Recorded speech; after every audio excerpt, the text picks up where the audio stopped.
Hi, I'm the guy who's been deeply frustrated for a very long time now, and I am even more unhappy today. In case you haven't seen my last video, here's the quick recap. Puyo Tetris? I said this was going to be a quick recap, so I don't have time to talk about everything wrong with this game. Puyo Chronicle was not released outside of Japan. Puyo Champions is the best online experience we ever had, but is otherwise so bare bones that I get yelled at for trying to convince anyone to play it. Puyo Tetris 2 is the exact same as the first game, but buggier.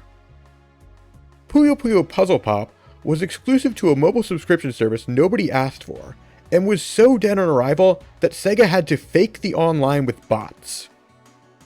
But the problem I have with all of this goes beyond the individual games themselves. I have said for years that these are just symptoms of a deeper problem with how Sega is treating this series. One bad game is unfortunate, a decade of them is a pattern. The moment Sega announced that they were making a second crossover, at a time when fans were expecting a standalone mainline game to finally come to the West, I said right then and there that this is a sign that their priorities are not in the right place. I saw the writing on the wall. That was almost 5 years ago, and time has continued to prove me right again and again, because somehow Sega keeps making things worse. If you blink, you might have missed it, but we finally got some news snuck into the Nintendo Switch 2 Direct on April 2nd. The same damn crossover yet again. This is actually the fourth version of Puyo Tetris, and I cannot see why we ever needed 4 of these. Even worse than that though, exclusivity again. If you watched my last video, you know why that's a problem. Speaking of which, I was blown away by the response to that video. It meant a lot to me that after all these years of feeling unheard, people are finally listening to what I've been trying to say. 26k views, that's incredible. Thank you to everyone who watched it.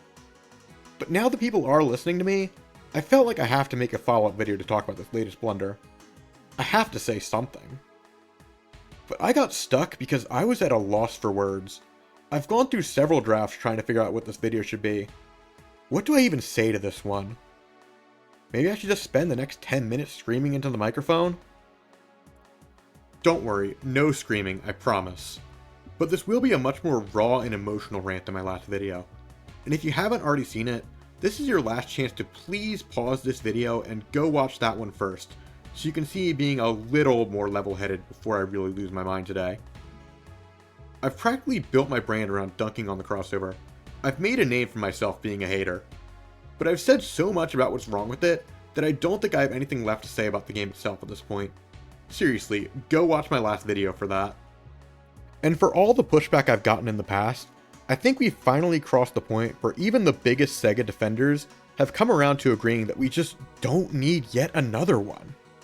I think most of you watching this probably also just want to see something new and different already. I hope no one's still going to try to debate me when I say I want to see something else. It does seem to me like the community is finally in consensus that yes, this re-release is bad. But I think the discourse surrounding this game has been too surface level. I'm not sure people hate it for the same reasons that I hate it. I want to talk about the deeper issues that I think are being overlooked in this discourse. I want to talk about exclusivity. The last time Sega released an exclusive, it was so dead on arrival that they had to fake the online with bots. What have we learned? Nothing, apparently. I don't have a crystal ball to predict how well the Switch 2's launch will fare, but if I were a betting man, I'd wager good money that it won't be the massive overnight hit that the Switch 1 was. That bar is just way too high to live up to. But even putting aside general uncertainty about the Switch 2 itself, I am a lot more certain that the vast majority of players who already bought this game once aren't going to spend $40 to double dip. Which means that new players picking the game up for the first time will be split off from the existing player base on last gen. And let's not forget that this whole time, everyone on Steam, PlayStation, and Xbox remains left out in the cold still. So because of that, I'd then bet on Sega putting bots in ranked again to try and cover up a low queue population. I'm terrified to imagine that Puzzle Pop might have been a test for what online play is going to look like going forward. And that brings me to the biggest problem I have with Sega's release strategy. The real problem is that they keep splitting the player base. Out of everything wrong with Puyo Tetris 2, the thing I hate most about that game is just what its release did to Puyo Puyo Champions. I actually really love Puyo Puyo Champions. I went through several drafts of the script trying to figure out how to talk about what this game means to me, and how its eventual decline affected me. From a usability and quality of life perspective, Champions is by far the most functional game. It's the best online experience we ever had, and it feels so good to play, especially after dealing with the pain and suffering that was the Puyo Puyo Tetris 1 era.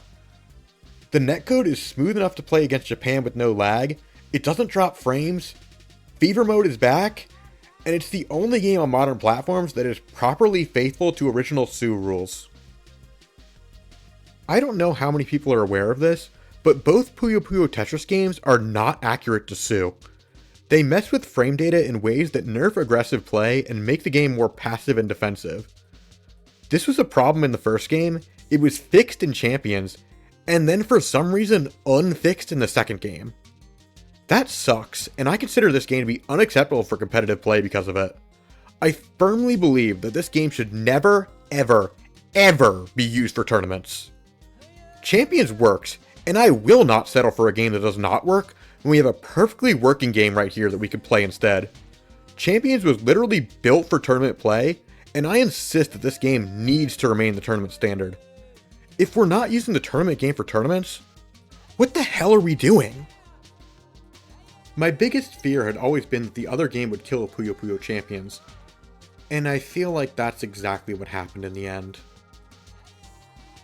Look, I understand that Champions isn't the most appealing package for new and casual players. I get it. Some of you might be about to type up a comment right now about how you prefer the animations in PPT2, or you'd rather hear BioN, BioN, BioN than more descriptive audio cues, or maybe you just don't like Champions because your favorite waifu isn't playable. And to that, all I can say is that I wish we didn't have to have this argument in the first place. I don't want to have to debate this any further. I know I won't change your minds. I'm too tired. I just hate that we had to argue about a game that is properly functional but unappealing, versus a game that is shiny and new, but has serious problems under the hood. I hate that Puyo Puyo has to compete with itself like this. I hate that Sega drove this wedge between the player base. I wanted Sega to release a game that could have made all of us happy. I wanted a game no one would argue about. And no matter how you feel about either game, I hope you can at least agree with me on that. I just wonder where we would be today if Sega had released 30th Anniversary instead. In spite of everything, I kept trying to put my energy into pushing for and promoting Puyo Puyo Champions as the competitive standard. My dream was always to grow the Western scene for Champions, especially when it comes to offline events. I wanted to be able to run this game on a regular basis with consistent turnout. But the turnout was never there. I had a longer draft in which I was going to try and talk about my experiences as a tournament organizer during this era.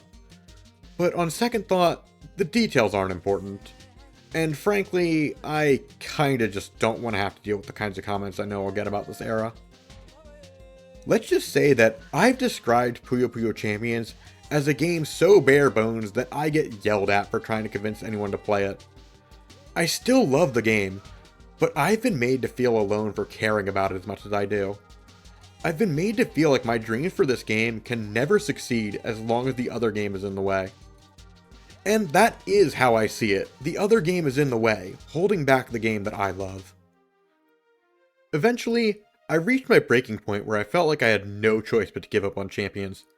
I made the difficult decision to take an indefinite hiatus. This isn't working anymore, so my only other option is to wait for the day Sega would release a new game that could repair the situation.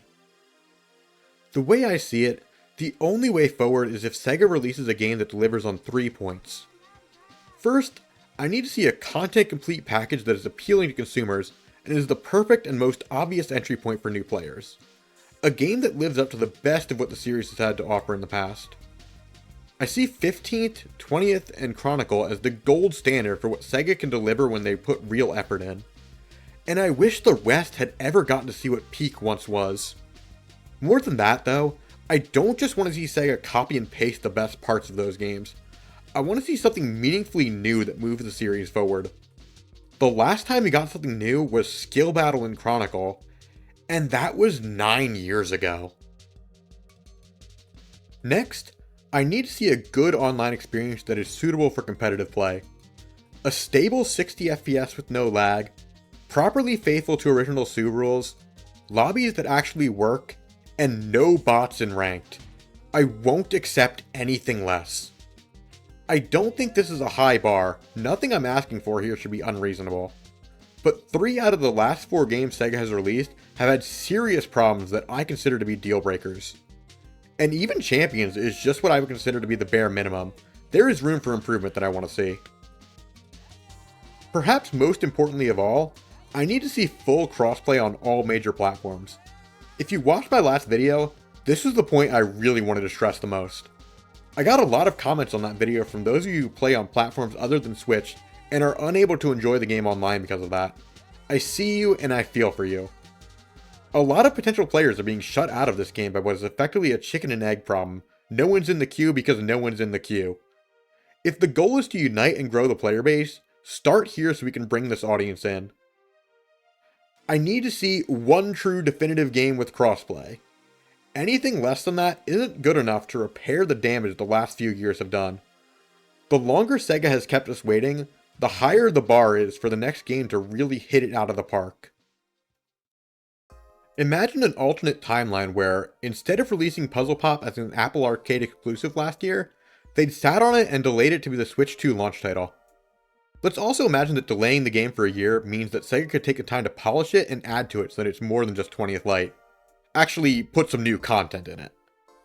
And now imagine that in addition to being a Switch 2 launch title, it's also ported to all major platforms, making it the one true definitive game with crossplay.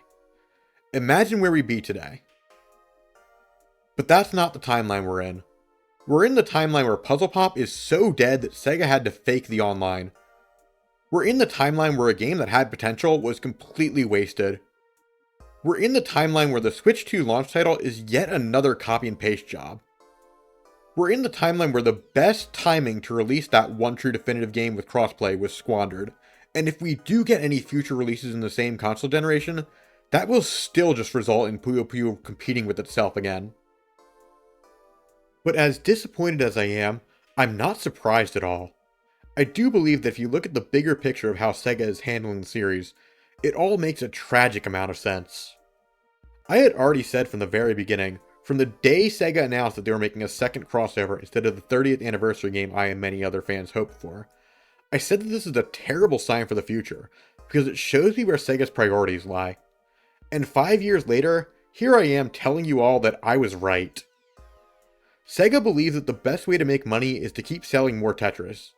It just feels to me like Sega cares more about Tetris than they do about their own franchise. As long as they have access to a more popular IP, they'll make more money that way than they ever will from giving Puyo Puyo a chance to stand on its own 2 feet. But can they really keep doing this forever?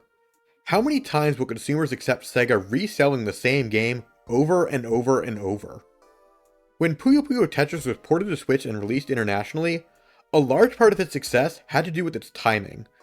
PPT wasn't just Puyo Puyo's reintroduction to the West, it was also the Tetris game for that era, at a time when the Tetris company was being very stingy with the license to avoid too many competing releases. At a time when the last few official Tetris games were pretty badly received, PPT was arguably just as important to Tetris as it was to Puyo Puyo. But today, Tetris fans have so many options to pick from. There's Tetris 99, there's Tetris Effect Connected, there's Tetris Forever, there are all the fan-made clients like Tetrio and Jayastris. Even Tetris the Grandmaster 4 finally saw the light of day. It only took 15 years since the game was first announced, but it's here. I'm genuinely happy for the TGM fans. You guys deserve to get a W for once. But then, why would a Tetris player buy yet another re-release of PPT when they could play glorious TGM 4 instead? I have to ask, who is this port even for? The Tetris players don't need it, and the Puyo Puyo players are fed up. Is the target audience just people with Stockholm Syndrome? I've heard it argued many times that Sega has to keep relying on Tetris because Puyo Puyo just isn't ready for the West yet. That they have to grow the IP before they can make that standalone game we want. And maybe that made sense back in 2017, But if Puyo Puyo still isn't ready 8 years later, when will it be? The only way to grow the IP is to put some actual love and care into it. Sega can't just wait for the IP to grow by itself without ever taking a chance on it. If they just keep copy-pasting soulless cash grabs, they're not going to attract new fans. They're just going to drive people away. It's not like Puyo Puyo is hurting for exposure. I do think the IP has reached a point where Western audiences are well aware of it by now. People know the game. The problem is that they don't want to play the slop that Sega is releasing. The Tetris players have all tried Puyo Puyo by now. They tried it, and they went back to playing Tetris. Stop trying to chase after an audience that has moved on, and do something for your fans who have spent the last 8 years waiting for you to do anything else besides this. Do something before you lose what remaining fans you have left. But Sega seems dead set on this path. They won't change. They're committed to selling this game's soul in order to sell more Tetris, even if reselling the same game over and over and over isn't sustainable. And I don't believe it is sustainable. So then what does Sega do when they can no longer squeeze any more blood from the stone? What will they do when this soulless port doesn't sell? They didn't learn their lesson when Chronicle bombed due to 3DS exclusivity. They didn't learn their lesson when Puzzle Pop bombed due to Apple Arcade exclusivity. You think they'll learn anything from this game? Or will the studio executives just conclude that consumers must not want Puyo Puyo anymore? When Sega announced PPT-2, people told me not to complain because we'd surely get a standalone main game soon enough.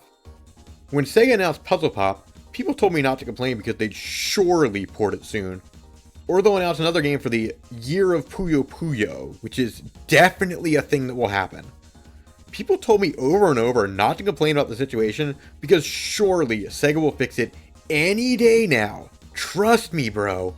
We'll get the one true definitive game with crossplay very, very soon. Does anyone still want to tell me not to complain now? It's not just that I hate PPT-2 as a game. I hate the era of PPT-2. I hate the impact this game has had.